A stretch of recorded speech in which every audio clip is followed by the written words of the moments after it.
আসসালামু আলাইকুম রহমতুল্লাহ। ছোটবেলা থেকে আমার মনের মধ্যে একটা প্রশ্ন সব সময় লালিত হয়ে আসছে। সেটা হলো, আমাদের দেশের রাজনৈতিক দলের মধ্যে এত কোন্দল কেন, মারামারি কেন, হিংসা প্রতিহিংসা, একে অপরকে দমিয়ে রাখা কেন? আমাদের দেশের রাজনীতি কি এমন হতে পারতো না, যে রাজনীতির মধ্যে থাকবে দেশ ও দেশের মানুষকে সেবা দেওয়ার প্রতিযোগিতা?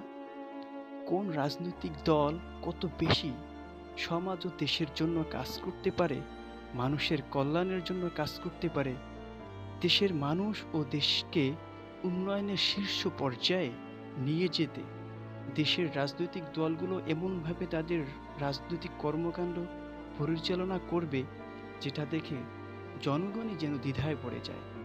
তারা কাকে রেখে কাকে রাজনৈতিক নেতা নির্বাচন করবে? আমার মনে হয় দেশের রাজনীতি এমন হওয়া উচিত যে দেশের স্বার্থে সবাই এক। যখনই দেশের প্রশ্ন আসবে তখন সবাই এক হয়ে যাবে। দেশের স্বার্থে কোনো ছাড় নয়।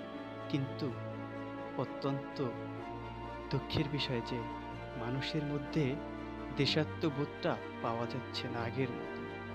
সবাই কেমন জানি স্বার্থপর হয়ে গেছে। দেশের জন্য নিজেকে বিলিয়ে দেওয়ার মানসিকতা কমে গিয়েছে।